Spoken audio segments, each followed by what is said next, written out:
Yeah, so I'm Erica Weiberg, and I'm an assistant professor of classical studies at Duke University. And I'm Amy Pistone. I'm an assistant professor of classical civilizations at Gonzaga University. So before we jump into our roundtable, which is really the main event here, I wanted to just provide a very quick overview of what we're talking about when we talk about like the interview process, just to give us an idea. So you should hopefully be able to see my screen here. Just to give a quick timeline so our panelists don't have to waste time covering this sort of stuff. So generally, after you put in your applications, these timelines are vague estimates. The timeline varies wildly and it's very anxiety inducing. But roughly speaking, first round, these are entirely over Zoom at this point, which is great from an equity perspective.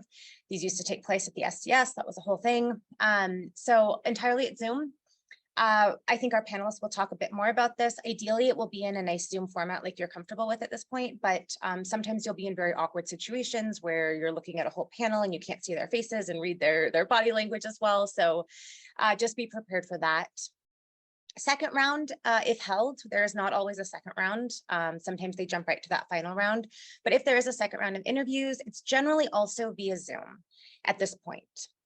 Some places still do it at the SCS if available, but it's really not the best practice at this point. So from an equity and having everyone on equal footing, places should be holding these over Zoom as well if they're doing it. And then the final round is going to be held in person on campus.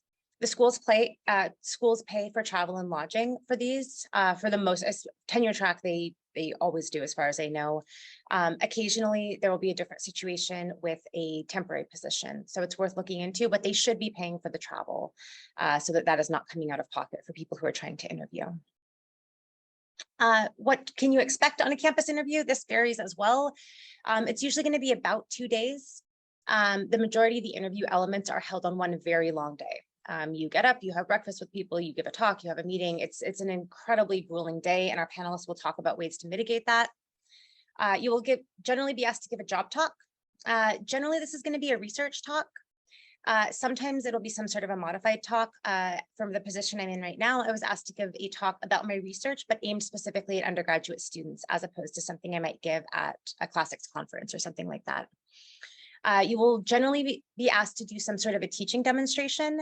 This can either be a real class where you jump in and teach someone else's class for the day, or the more awkward option out of these, you can be asked to teach a pretend class where there are faculty pretending to be students, and it is an incredibly forced and artificial situation.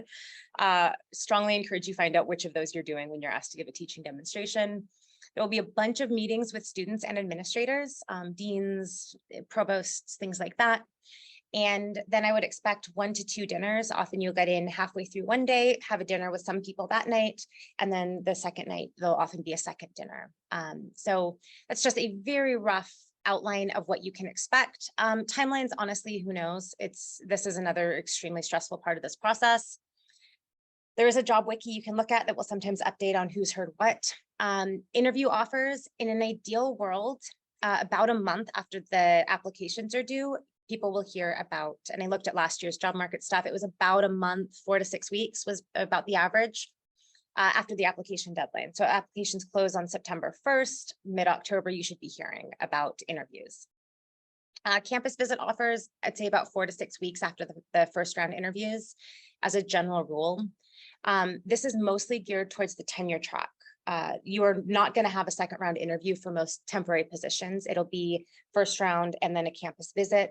And the timelines can vary a little bit because that's going to be something that's operating in the spring job market. So the fall job market is for tenure track, postdocs, things like that. So all of those interviews will take place. Ideally, they should all be done and offers made by the time the temporary positions, the 1 to 2 year positions, are coming out. At which point, so people don't have to juggle not knowing if they're going to have a tenure track offer and should they be looking at this 1 to 2 year position.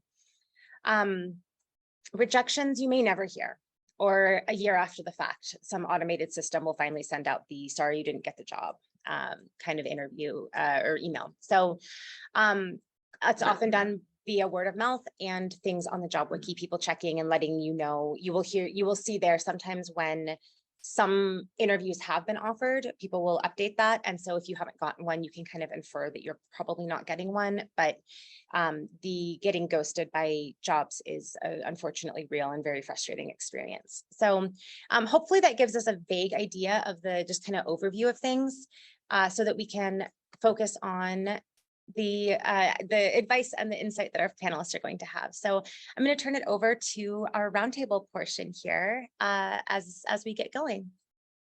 Great. And one more super quick thing.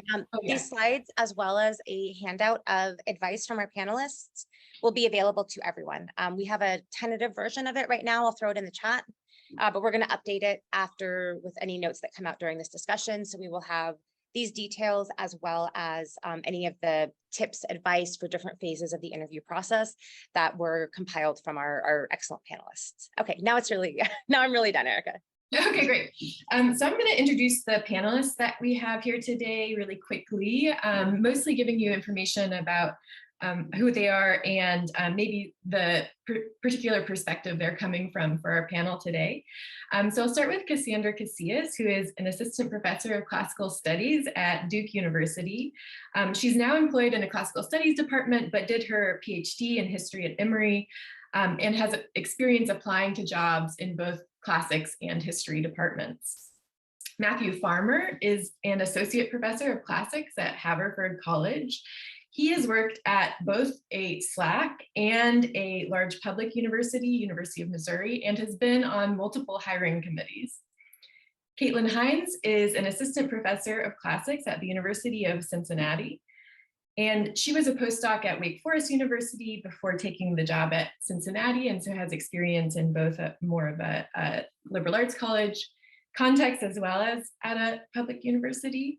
And she has been on multiple hiring committees as well. We also have Evan Jewell with us, who is an assistant professor of history at Rutgers University, Camden, who did his PhD in a classical studies department, but now teaches in a history department and wrote an excellent blog post about being a classicist in a history department. So that's part of why we asked him to join us today. We also have Rachel Myers, Associate Professor of Classical Studies in a World Languages and Cultures department, whose research focuses on Roman art and archaeology. So Rachel has experience also from a hiring committee perspective. So we have a great diversity of speakers on our panel today, and I think they'll offer us lots of great feedback on our questions. So what we're going to do is ask our panelists some questions, some of them addressed to particular people, others, everyone will just jump in if they have anything to add to the conversation. And after Amy and I introduce those questions to the roundtable, we'll have a section where everyone who is attending can ask questions as well. So Amy, do you want to start with a question? Yeah, absolutely. And Erica, remind me who we decided to pose the first one to. I think Rachel. We can just wing it on this one. Anyone who has experience on a hiring committee. Okay. So if you have served on a hiring committee, and we'll just let anybody jump in on this one. If you have served on a hiring committee, what are you looking for in the first round interview, that initial Zoom interview stage, where you're going from the huge pool down to that interview stage and pulling it from there? What are you looking for at that first stage? Rachel. All right, I'll just jump in here with a couple comments. I mean, the basic thing when I have been on hiring committees is making sure that the applicants actually match the job announcement, which sounds like a pretty basic thing, but you've probably seen the ads that have sometimes they'll have a number of different areas listed, and you think, well, okay, I don't really fit, but I'll just go ahead. I would suggest against that, unless you have some other insight. The first criteria is really like, have they met the different boxes that we're trying to check off with whatever the focus might be for research, what we need for teaching. Do they already have the PhD, or will they by the time the job starts? And just getting those basic criteria checked is kind of level one. I'll let someone else continue. Yeah, let's start to Matt. Yeah, I totally agree with everything Rachel is saying, and I guess I'll just add, the first round interviews are often 30-minute interviews, and that's so fast. It's over before you know it. And so, when I've been on committees, like, those interviews are not a place to get in-depth conversation. I want to hear really quickly a punchy description of this person's research and teaching. And so I'm looking for people to be able to, in a succinct but eloquent way, give me a sense of who they are that helps them stand out as an individual. When you've read 200 or 300 or 400 applications prior to this phase, which is not unusual for a tenure track position in our field, people kind of blur together a little bit. And so you want to start to get to know who this person is as an individual. What are they doing as a teacher and as a researcher that's really special to them? So I'm looking for candidates who are, recognizing that people are nervous and in a hurry and it's an awkward interaction, but trying to look past that to see what is this person's doing that makes them someone really special that can add something new to my department. Yeah, absolutely. Just a quick note, I'm just shamelessly plugging the mentorship program here, but we have on-demand mentoring through the Women's Classical Caucus that is available to anybody who thinks they need a practice interview. Really can't recommend enough doing a practice interview, and especially getting the hang of that Zoom format, how to express yourself concisely and quickly and do it in 30 minutes, leave a great impact. Everything gets better with more practice. So I would really recommend, and there are a lot of folks in the field who are absolutely thrilled to help you out with that. Any other panelists want to chime in on this one before we move to our second question? Okay, Erica. Following up on what Amy was saying, I think preparation is really key in candidates doing well in job interviews. And so I want to ask Caitlin Hines, do you have any advice for how candidates should prepare for a first round interview? And after Caitlin answers, anyone can jump in, since this is such a big question. Yes, I agree. Preparation is really key, especially because in the first round, you are one of 10, 12, 15 candidates that the search committee is listening to, sometimes all in a row, all in one day. And so the members of the search committee themselves are tired. And so the more prepared you are to answer clearly and concisely, the more memorable you're likely to be. So I think you can anticipate questions in 3 broad categories. You'll be asked likely about your research, about your teaching. And then my third category is other. And I know that's not a helpful category, but in my experience, most interviews will include at least one question that is not about research or teaching. So it's good to anticipate that there might be something miscellaneous coming up. When it comes to answering questions about your research, this is the portion of the interview that I really, above all, recommend focusing time on planning. And not necessarily scripting. It doesn't need to be a robotic reading off a page, but knowing exactly what you're going to say and exactly what takeaways you want the committee to have about who you are as a researcher.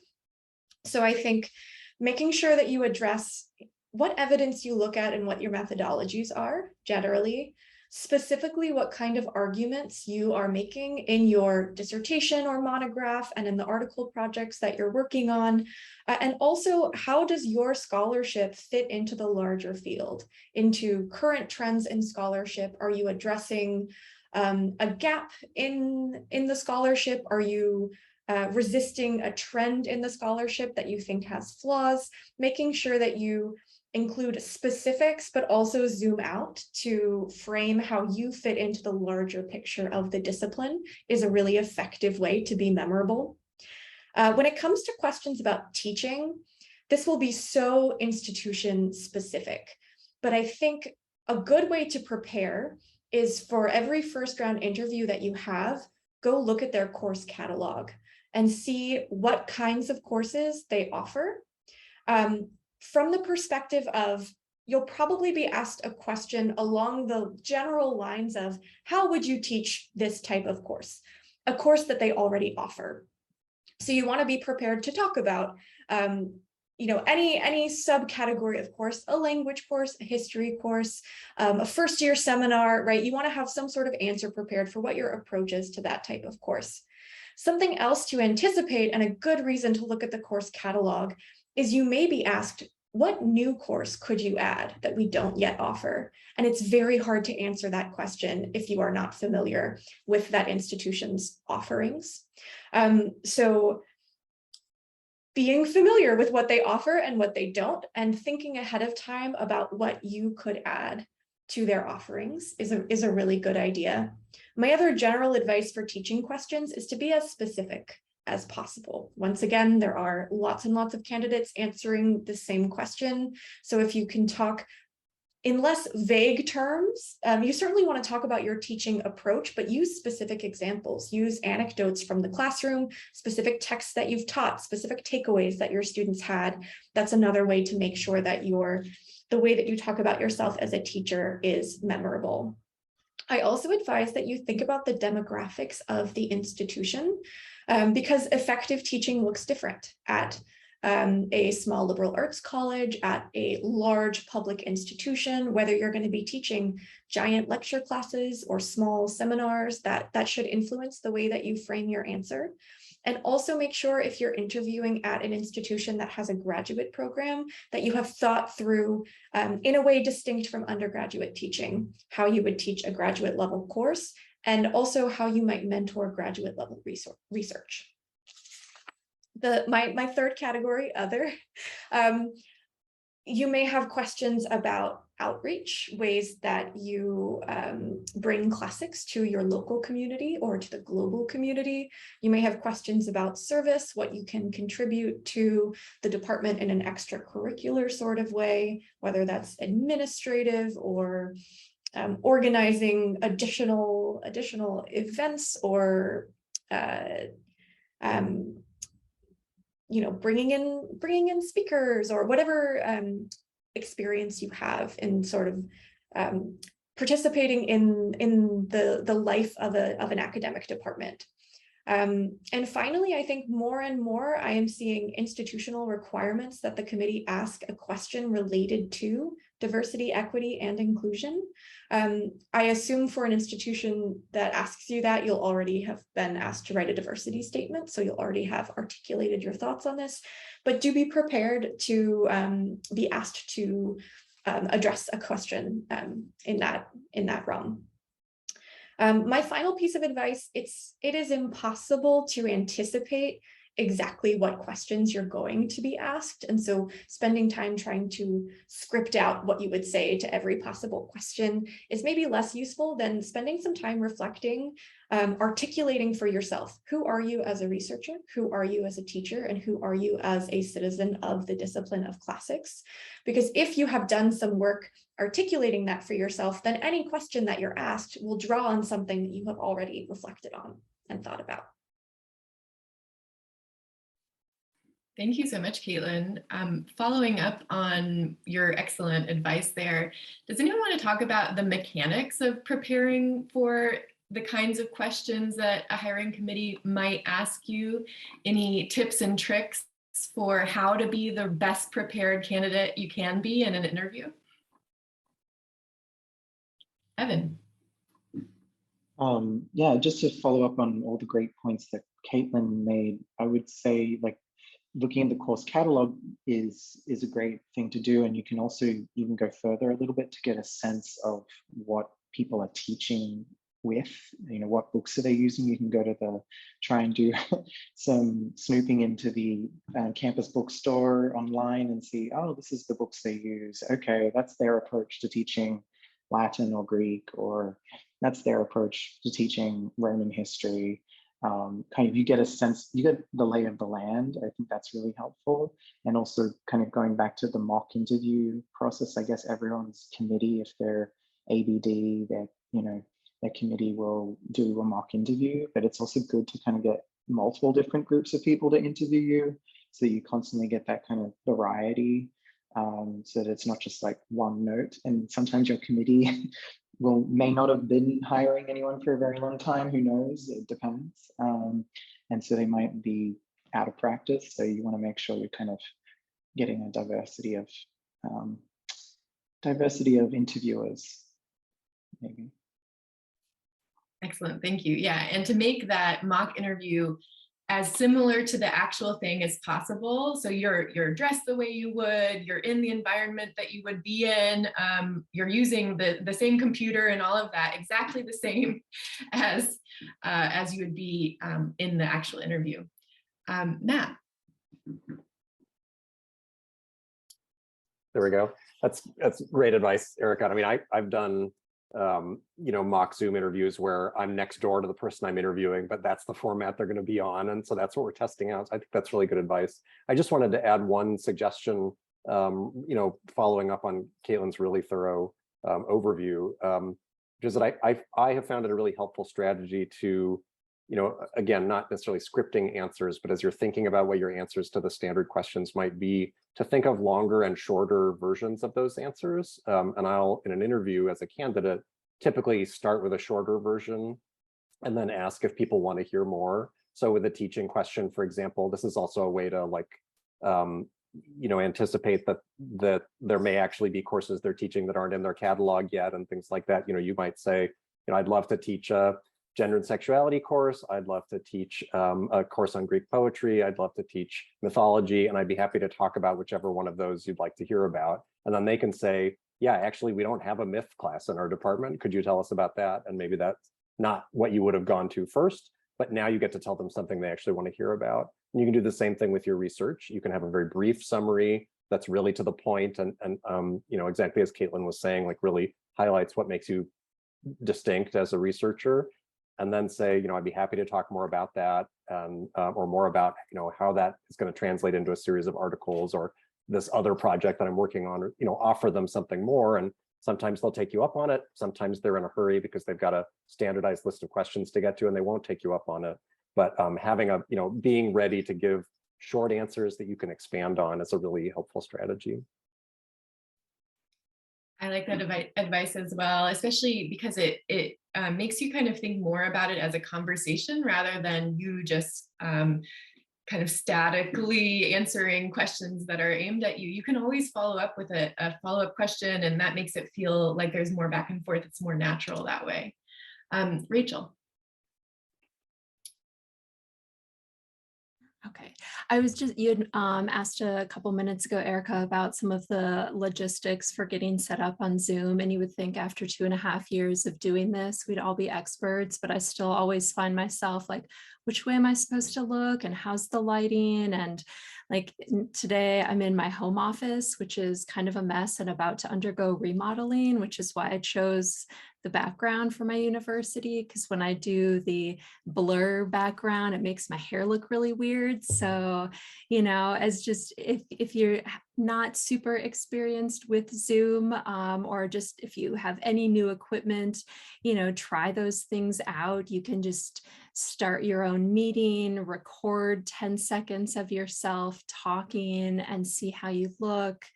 And then one of the other things, just as far as keeping yourself sort of organized during the interview, depending upon how big your screen is, if you have a laptop or whatnot, because you may have notes or the different websites that you want to refer to, but sometimes you may have some handwritten notes or other kinds of printouts. And I really like this, low-tech thing, which I have a new monitor, so I haven't yet put it up. Well, you probably can't see it because my background is weird, but it's like a little 3M paper holder that you can just use a little command strip to the side of your monitor.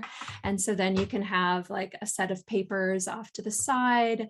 And so you're not trying to shuffle things. I've listened to lectures where they're just shuffling a bunch of papers right in front of the microphone, and that doesn't come across as very professional. So yeah, Postit Notes, another good idea as well.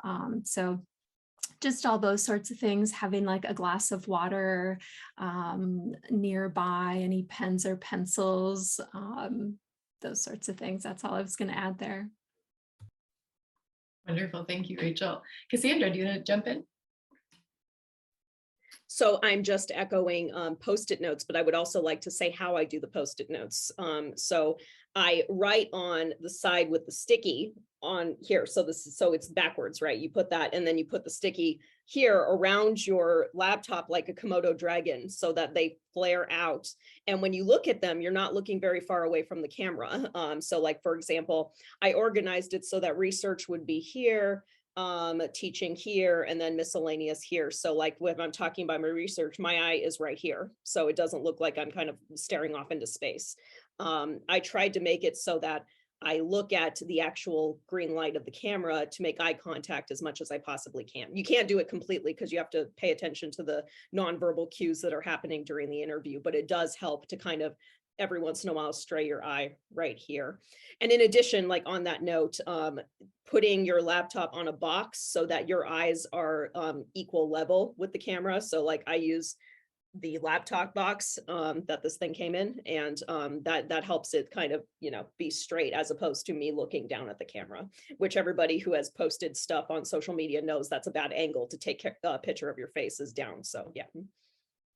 Yeah, we don't want to be looking up your nostrils when we're interviewing. Speaking of which, that's something that your non-academic friends can help with, the aesthetics, because, you know, your friends and stuff, they can tell you what angles are good and stuff like that. Great, thank you so much. So I want to move to a discussion of what might be some differences maybe in interviews at different types of institutions as well as different types of departments. And so I want to start with this question about, are there differences between the interview process at small liberal arts colleges versus other kinds of institutions? And I don't know if anyone who has experience at a small liberal arts college would like to jump in and talk a little bit about that.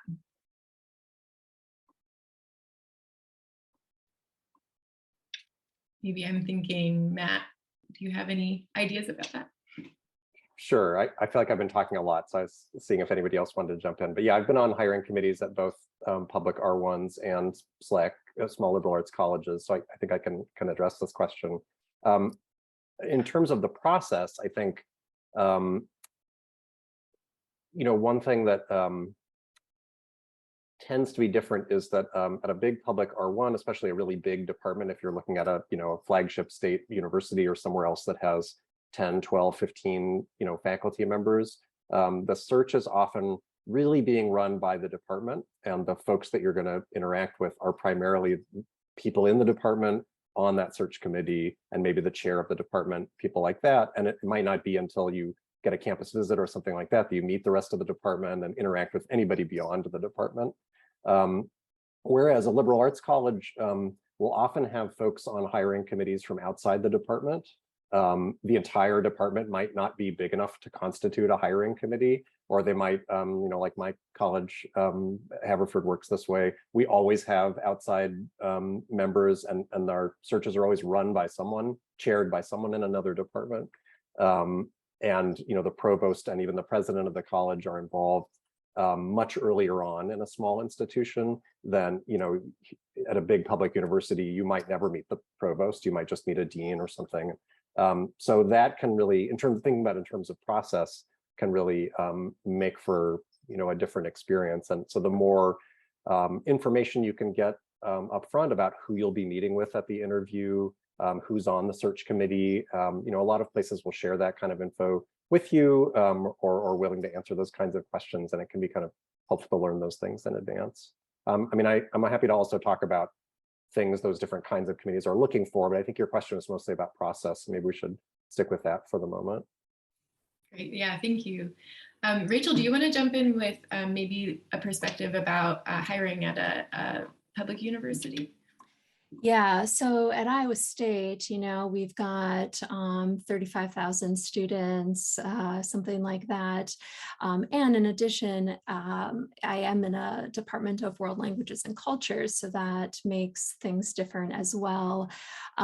There are certainly going to be questions about your teaching, but the emphasis is definitely going to be on the research component. Even in a humanities department, you still have to get tenured, and you have to have a pretty, robust research agenda. And so, through the first round, but definitely in the campus interview, everyone is thinking, how's this person going to get tenure? That's just kind of how all of the conversations often just swirl around that. You can talk about, oh, their teaching demo was great, and they really are such a nice and considerate person, and they've done these cool things. But then eventually it all comes back to, okay, well, they're already showing this trajectory, or they don't have any publications, and they were asking about, what's a good journal in the field, which I had in my last round of hiring, didn't really recognize what were the good journals to publish in. So that's to, just to be prepared for question, and we can maybe expand on this later too, but the questions about like, what's your 5-year plan and what's your agenda to get tenured, any collaborations, things like that. So I can add on to that if you like, or we can save that for more of the campus visit questioning too. Yeah, let's hold off on that for a moment here. I want to go back to Matt actually and ask about, how does that compare to what hiring committees at a small liberal arts college are looking for in a candidate? Yeah, so I think it's definitely true that teaching is going to be a bigger part of the emphasis in a small liberal arts interview. But I will say that doesn't mean that research is not important. And I have sometimes seen, even at the stage of applications, but also in interviews, candidates saying things like, I'm looking to move away from this high pressure research environment, and really, it sounds like what they're saying is they want to retire to a liberal arts college. And that's such a misunderstanding of what the liberal arts environment is like as a faculty member, the idea that it's relaxing or less work or something like that. Frankly, I think I work much harder here than I worked. I certainly put in longer days here than I put in at the University of Missouri. So I would say that you want to be prepared to focus more on teaching in your conversations, but they're still going to want to hear about research. And even if it's a place where a couple of articles is enough research to make a tenure portfolio alongside a really robust emphasis on teaching, they still want to know that you have a plan for those articles, that there's a roadmap from your dissertation or whatever other work you've been doing to complete the tenure portfolio. But a lot of liberal arts colleges, want there to be a book in the portfolio or something like that. So you shouldn't assume that they don't want to hear about your research. And frankly, a lot of liberal arts colleges kind of pride themselves on the idea of being places where both research and teaching is important. So, being able to speak that language and have a sense of what the culture, this is something that other people have been saying as well, but as much as you can do to get a sense of what the culture of the institution you're applying to join is like, the more you'll be able to kind of speak their language and show that you have a sense of what their values are. Wonderful, thank you. Caitlin, you want to jump in? Yeah, I just wanted to add one additional, this is maybe a peculiarity of institutions that have large graduate programs, but this is you will be expected to be able to express how your teaching at the graduate level will produce original research for those graduate students, which I think is a very particular intersection that, especially for candidates who are very fresh on the market, you're just out of graduate school yourself. It's not necessarily something you'll have experience in or have reflected on. So definitely, as you are preparing to address questions about the mentorship of graduate research, you want to find ways to connect it to, say, a graduate level seminar that you might teach. And then to think also in specific terms about, what your approach to mentoring graduate research might be. And that certainly applies to my own institution. And I imagine other institutions that have, graduate programs, they want to see that their candidates have thought about that particular aspect of the position. Excellent, thank you, Caitlin. So I want to talk now about, classes are often very interdisciplinary in our training and can fit in different kinds of departments in a university. And so this question is really for Cassandra and Evan about, are there any differences between the process in classics departments and other types of departments like history? I don't know if either of you want to take that question. Start us. I can, I guess. I'm in a history department now, but I've also, when I was on the market, I interviewed at both history departments, classics departments, and even one world literatures and languages department. So I kind of feel like I've seen different instantiations, but definitely with history departments, I think something that caught me off guard a little bit, because I was coming from a classical studies program and it wasn't something, and it was in a big R1, and not really thinking so much about the type of teaching that goes on in a history department, especially maybe a smaller history department, is teaching kind of those big world history surveys or a Western Civ survey, which you probably won't encounter as something that you TA for or teach in your own graduate schooling. So I think that's something to be really aware of, and have some, create those short, long answers that Matt was talking about, and think about what textbooks you would use and other specific things to history that you just wouldn't encounter in classics, like a methodology course for history majors, which isn't just ancient stuff. You really have to think about it more broadly, and how do historians think across, time and space. And also at the graduate level, how would you teach a kind of pro seminar for grad students, or across all different periods, kind of craft of history, which I did luckily take as a graduate student, but I don't know if that is the experience across the board. Maybe Cassandra can share her experience. Yeah, and I think that my answer will help because I'm coming from the opposite direction. So we're passing each other on the highway. I think that helps.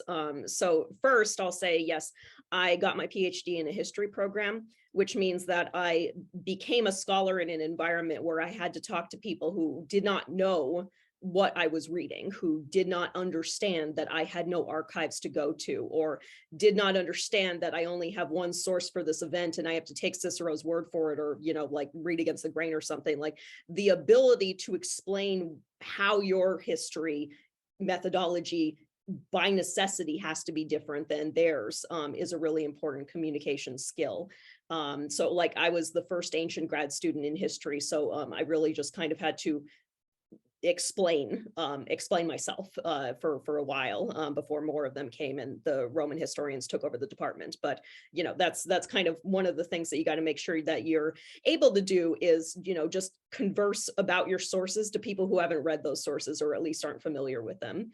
It's very interesting being in the classics department, because it's like you're all part of the same book club, where even if you don't focus on a certain topic, everybody kind of knows what everybody has an idea maybe of what you're doing at the very least. I will say, coming from history to classics, is that if anybody is in a non-classics department for their PhD, classics departments do not automatically believe you can teach the languages. Trust me. So they will not automatically trust you because you are not a philologist. So I would emphasize your language teaching practice, your language teaching experience, be specific, show the text that you've used. And if you can, tie it into your identity as whatever department as well, like show how the languages tie into what you do to show that they're linked, that they're really related. Wonderful, thank you. Rachel, do you have any advice from the perspective of someone in a world languages and literature program? It probably just echoing, but in slightly different words. And, also what Matt just put in the chat too, being able to explain your teaching or research to people who don't have a background. And, you know, fortunately in my department, there are a number of faculty who are more into cultural studies than strict philologists. And so my research, you know, they're able to kind of make the connections with it. But when I interviewed, I remember feeling like, wow, I'm doing like super remedial kind of explanations here, you know, trying to explain like inscriptions and how do I come across them and that sort of thing. But even though I felt it was remedial, I know it was appreciated by my now colleagues. Yeah, I think just kind of taking that step back and thinking about like, how do you kind of have your short or longer descriptions, or whether it's in a research talk, being ready to have some extra explanations for people who aren't in the field, because you don't want them to feel lost. You know, if you start naming a bunch of authors or journal abbreviations or things like that, they will feel lost and just kind of check out. So you want to make sure that you give a little bit more there. Great, thank you. So I want to move our conversation, since we've already hinted at it quite a lot, to the campus visit. And I want to start off by asking, are hiring committees looking for something different from candidates during the campus visit than they were looking for during that first round interview? Yeah, Matt. So I think one thing that, you know, that I was told the first time I went on the market and that I found really helpful and have tried to pass on to other folks is that by the time you get to the campus interview, you know, you're in a pool of 3 or 4, maybe 5 at the most candidates.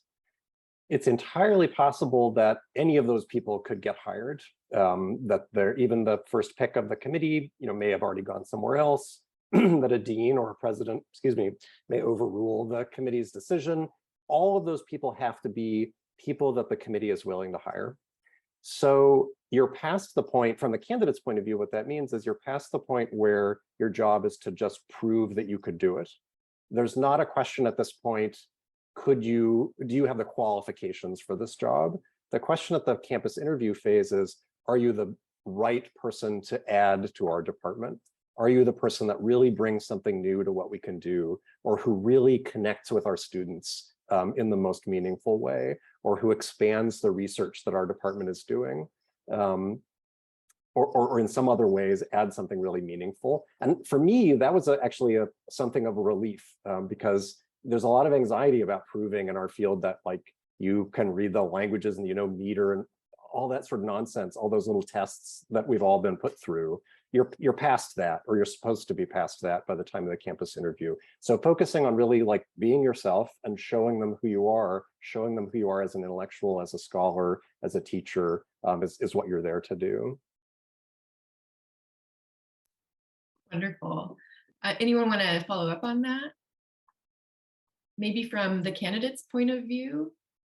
And we can talk here about, you know, how do you prepare for a campus interview in a way that is different from how you prepare for the first round interview or the Zoom interview? Quasi Google stalking the faculty. Yeah, Cassandra, can you say more about that and maybe some of the mechanics of that? Like why would it be useful to Google stalk the faculty, but not— I said quasi, because if you really Google stalk them, they will notice. Okay, that's a very fine line. I think that all of you are in my generation, so I think you understand the difference. You'll be fine. But I put a quote, I just put a thing in the chat to basically point out the thing I was reassured about is once you get to the campus interview stage, you've done all you could do. It could be a toss-up at this point. So it really is more about your personality. It's really more about you, because you can't try any harder than that. You know, they could choose you for any number of reasons if you've already gotten to the interview phase. So the difference between preparing for a campus interview, at least for me, was trying to figure out the personalities of the campus, of the departments, and of just individual people. And when I say stock, obviously, I mean the official, like what are they working on? What books did they look at? Even like where they got their degree, their PhD, stuff like that. Just understanding what their research interests are. And if you already have an interest in what they're interested in, that that's something that you could talk about. So it's like, don't act interested in literally everything, otherwise it's meaningless, but find connections with these future colleagues of yours, try and see common ground that you guys can talk about. But again, nothing about their personal lives. I mean like official research, stuff like that. Great, thank you. Rachel. Right. I would, building on what Cassandra mentioned, my memory is horrible. So if I am going to kind of do a little bit of research on this department, I will take some notes down, especially on the committee members. But if you happen to have meetings with other faculty in the department, possibly even current grad students or undergraduate students, knowing a little bit about what their research is, where they have gotten their degrees, some big initiative maybe that's going on in the department, something that makes the department stand out. In my department, it's always, we have what we call the Languages and Cultures for the Profession track, which not too many universities have. And so, if someone asks us about that, we always are pleased because it's one of, well, not as a classicist, but for everyone else, it it makes sense. And so even taking some notes so that you can, when you have your bathroom break or a coffee break, you can kind of discreetly pull up those notes on your phone or a piece of paper, or whatever it might be, so that you can kind of remember, like, oh yeah, who is it that went to the same university as my advisor, or find those little connections. Evan, do you want to jump in there? Sure. Kind of following on what Rachel was saying, when I was on the market, I was advised by other people who've been on the market that it's a good idea to kind of create a little info packet that you can have on your phone, or you have it in a folder. I mean, a phone is more discreet, so you can just, refresh between breaks and like, okay, this is the person I'm talking to next. They do X, Y, and Z. I think I can, talk to them about this. Maybe let's see, what we have in common.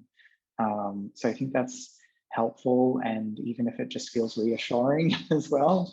And it's also important to listen, I think, because a lot of people like to talk as well, and being a good listener and paying attention to what they're actually saying is an important thing to during that campus visit process, and not just kind of sounding like a blowhard, kind of just always talking. So that's something.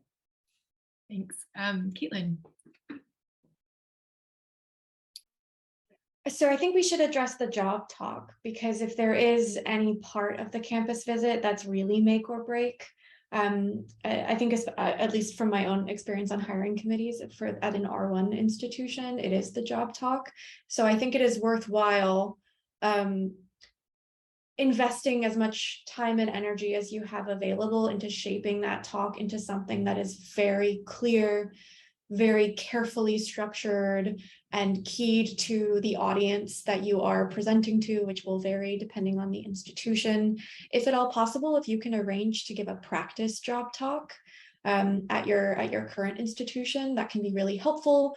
People in the audience will catch typos in your handout. They'll ask you really challenging questions that you might not have anticipated, that then you can think through how you might answer if it comes up at the actual job talk. At least, as much as we are emphasizing that by the time you make it to that final round, it can be a toss-up of who of those final candidates gets the offer. There are ways to do the job talk poorly in such a way that the committee decides that you really aren't, the correct person to offer the position to. So don't allow yourself to wing it in any way when it comes to that job talk, because it really is extremely important. Thank you, Caitlin. Yeah, I think that's really important. And as Suzanne said in the chat, the WC Mentors and the On-Demand program can also help with job talk prep and listening to mock job talk, I guess you could say. Rachel. I've got like 3 different things going on. So what I was going to say kind of in regards to the chat about kind of keeping your pacing from the candidate's perspective when you are on a campus interview, yeah, having medications, having snacks. Once you see what your schedule is, because usually someone in the office will send you a schedule, hopefully at least a couple days before your visit, and do check what the downtime is. We in my department tend to make these pretty rigorous schedules, and I have often told our coordinator, like, they probably don't need to go by the library and spend 45 minutes right now walking around campus. Let's just let them, have some downtime here after lunch, or, whatever it might be, because, even during lunch or breakfast or dinner, you are still on as the candidate, and you do have to still, keep alert to the different cues around you. The committee will continue to ask you questions, maybe in a friendlier way, but those things still come out. And, one of the things that the committee will be thinking about during those more social, quote unquote, times is, how are you going to fit in as a colleague?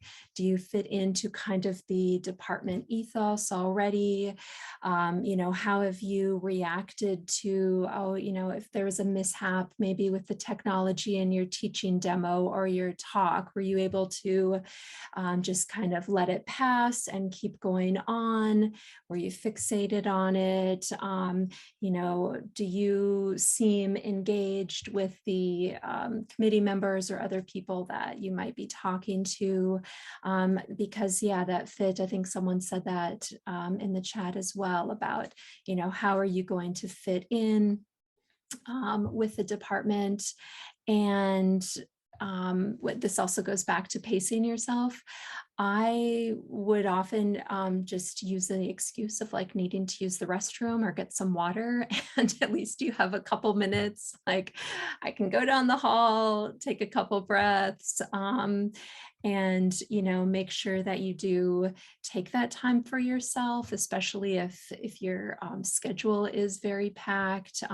Yourself and what your limits are, making sure that you're well rested and eating somewhat regular meals, even leading up to the campus interview. And the other thing that I just thought of too, as far as your schedule, if you have any kind of dietary consideration or restriction, I would also let either whoever is organizing your schedule just be aware of that when choosing restaurants. You don't want to be taken to the barbecue place and, then there's nothing for you to eat there. And so you're just like having a glass of water. And I don't think that would be considered rude at all. I think people would actually appreciate knowing that in advance. So often as candidates, we might feel like, oh, I'm being so demanding. I mean, no, just ask for what you need. Yes, advocating for yourself is really important too. Also because, hiring committees sometimes they don't do this very often, and they might not know what they're doing either. And they might make mistakes and like forget to send you your schedule or something like that. So definitely you should feel like you can ask for things that you need during these visits. I think that's a really important point too. So in the interest of time, because I want to make sure people who've attended have time to ask questions, I'm going to ask one final question, but hopefully anything that we've missed during this first part can be picked up in the Q&A with everyone else. What are some common pitfalls that you've experienced when interviewing candidates or being interviewed yourself, and how can you avoid those pitfalls? Maybe I'll start with Caitlin on this question. I'll start with something that I should have included in my answer to the first round interview, which is that you should always have questions prepared. Most first round interviews, unless for some reason they're running very short on time, will leave space for you to ask at least one, sometimes 2 or 3 questions of the search committee about the department and the institution. And if your answer is no, I don't have any questions, that's not great.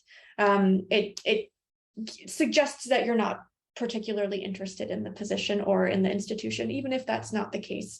And this continues on to the campus visit. The more questions you have, the more interest it shows. And so I recommend for the first round interview, picking 1 or 2 questions very carefully that give you an opportunity to talk about something maybe that you haven't been able to bring up yet. For example, if you are really interested and involved in outreach and they don't have an outreach program, you could bring up outreach and ask what opportunities there are and if you could contribute, right? So definitely have, I would say, 3 questions prepared in case there's a whole lot of time and they keep asking if you have more questions. When you go to the campus interview stage, I had pages and pages of questions that I had thought of in advance, because there's, no one's ever going to feel that you're just interested in the job, right? If you have lots and lots of questions, you can ask the same question of multiple people, and they don't have to be formal questions. They can be questions like, what's your favorite class that you've taught on this campus, right? What's your favorite restaurant to eat at for lunch? Just fill pages and pages of a notebook with questions that you could ask. And this can help your interaction with the committee to feel less high pressure formal and more conversational. And then you'll get to know more things about them and who they are and what they enjoy, who they are as scholars and as people. And that will give them a sense to learn those things about you, which can help bridge that sort of formality gap that this whole process can sometimes introduce into your interactions with the committee. Excellent. Does anyone else of our panelists want to answer this question about pitfalls, how to avoid them? Yeah, Matt. One thing that I wanted to suggest is that as much as possible in both the short interview and the campus visit, you really want to keep things focused on what's positive about your candidacy.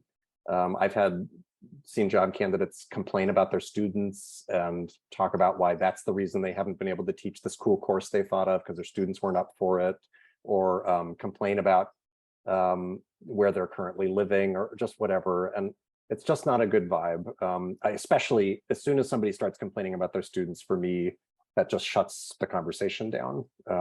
And so finding ways, we all have challenges with where we're working and living, and that plays into the decision of where to, the process of applying for these jobs. But as much as possible, trying to focus on, what's positive about your qualifications, the things you're excited about, the stuff you'd like to do in this new department, whatever its limitations might be. So that's sort of a pitfall, is like falling into too much negativity or complaining, even when it's fully justified, is just not helpful in that setting. Excellent, thank you.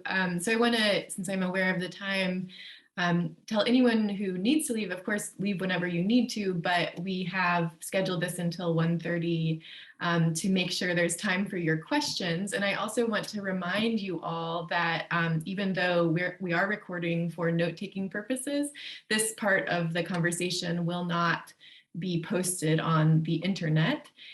And I want to just pick up on one of the questions from the chat, actually, to see if any of our panelists want to respond to it more, which is what do you do as a candidate if someone on a campus visit asks, or in a first round interview asks you something inappropriate? But I think it's usually the campus visit where inappropriate things happen.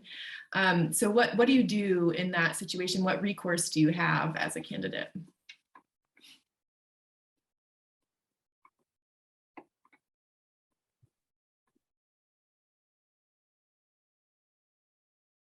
I'm not sure that my answer is helpful, but I can say how I navigated it, sort of. Yeah, please do. Okay, so in the chat, I was putting my plan A, B, and C as best as I could navigate in the situation. So I don't know what recourse you have later, but one time somebody made a very inappropriate comment, and my solution was to just not say anything.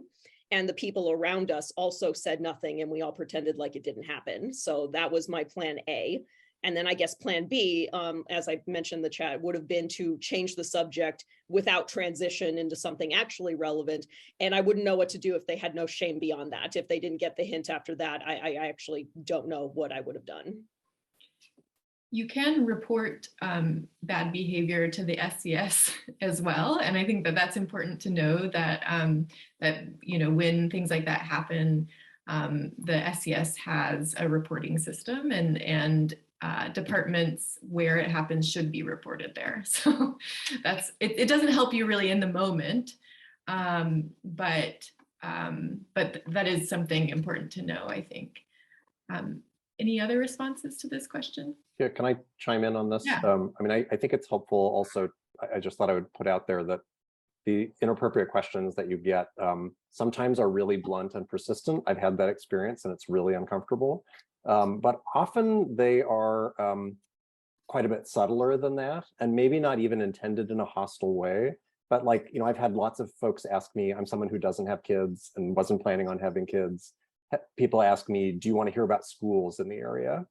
And like, that's not an illegal question, but it's leading into questions about, do I have or do I plan to have kids, which they're not supposed to ask about. Usually, in my experience, those questions were meant in a kind of friendly way, and that they wanted to be able to sell the place to me as a nice place to have a family or something like that. But it also has the potential to lead into pretty uncomfortable conversations about like why I don't want to have kids. And so I put that out there as something to like sort of be ready for, that those questions, sometimes you get just a really unpleasant person who really wants to know if you're Catholic or not and won't shut up about it. And I've been through that. It's not great. But yeah, usually those questions are kind of sidelong, and you have to kind of think to yourself like, they're trying to get to know you as a person. They're taking you out to dinner, they're showing you around town and showing you places you might live and stuff. So those boundaries get really slippery. And I think it's important to try to protect your boundaries and to stick to them as much as you can. But to be, whatever that's going to look like for you, be ready for those questions that are kind of on the edge of getting into personal territory, whatever the motivations, malicious or not, might be. I will say that one of the funniest ways I saw somebody both try to get to know me and respect my boundaries was during a graduate student visit, when I asked, do you guys want to know anything about me? And I could tell that they had been trained well not to ask me personal questions. So one of them finally said, do you like cats? And then so we talked about pets, and like, that's a very safe topic. That's a very safe topic. I think we can all agree that animals are great. So I did want to mention, just because, gender-based questions are often where people cross the line. I just want to say that I personally have never really had that. They volunteered information just in case I needed to know things, but they never asked for any kind of response on my part. It's like they would just explain like, this is the situation for kids and all this other stuff. Like they would just give me the information. I will say that the problem I've personally navigated is the fact that I don't drink. And academics drink a lot. So, my friends know that, and that's fine. But yeah, and like the chat says, also disability related things. But yeah, because I don't drink, it's seen as, unusual, and sometimes you'll get weird comments about it. So after the inappropriate moment I told you about, I informed the university ahead of time, another university ahead of time, that I didn't drink. They didn't seem to care. So again, it's like, it's a toss up what you really think is going to happen. So.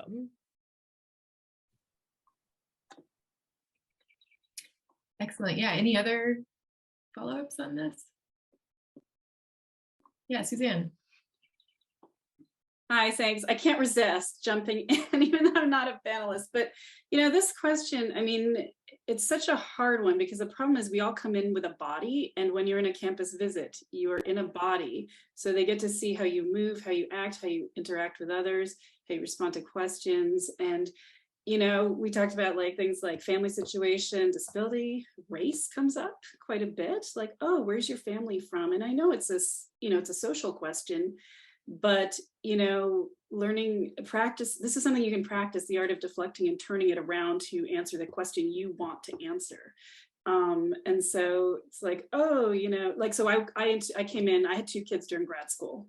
And I'm an older candidate, so I started grad school late. So all these things that people are kind of curious about, I understand, but, some of like how you are there can be how they can envision how you would be as a colleague there. Like if you're somebody who's always talking about your kids or always talking about this, then it's like, whoa, this is a little bit too much in a colleague. So, I mean, they're hiring a future colleague, this is a new level of, like, new level for a person, like you're not a student anymore. And so this is actually great practice. You can practice it even before you go into the interview about how you answer and deflect, or not deflect, but just like turn it around, like, that's such a, space is really important to me, and where I live is really important. I'm really into nature, or yeah, that's great that the schools are good. It means that this, that probably there's a good community here, or like you can actually turn it into something related to the job and related to the campus without being kind of rude, because honestly some people, because of the bodies that they're in, may have more ability to just not answer or be rude or like things like that, and other people for whatever reason they've had to learn how to deflect, especially race questions, I would say, and things like that. Because I've had it outright where people are just like, hey, we have a great, ethnic studies center here you might want to be involved with, or things like that. Or, like I don't actually even study that in my own research, but, like they assume things just by who you are, like, oh, or, we have accessibility resources or things like that. And if they see that, you might have a disability or something, it's just, if people can't help themselves sometimes, and I don't think it's always ill-intentioned, but you can help them get onto better footing as a candidate. You have some control over it. It's not just you receiving. You actually can, this is a conversation, not you just passively receiving whatever is thrown at you. I would like to tag on to that, to say that the reason I had plan A, B, and C is I would start soft, because you want to address them as if they just made a mistake, because it's like they're like people make mistakes, right? Like people might ask a question because they're interested in you but didn't really think about the boundary that question crosses. So start as if they have good intentions, and then if they continue to resist, then that you can approach other measures. But it's like that kind of weeds out the people who just slipped up, or the people who are tired also and just kind of weren't thinking about what they were saying. Like it's unfair that you have to navigate this assuming good intentions on other people's part, but again, that's probably the best way not to have to fight a battle if it's in fact not really a battle. Excellent. Thank you both so much for those really important responses.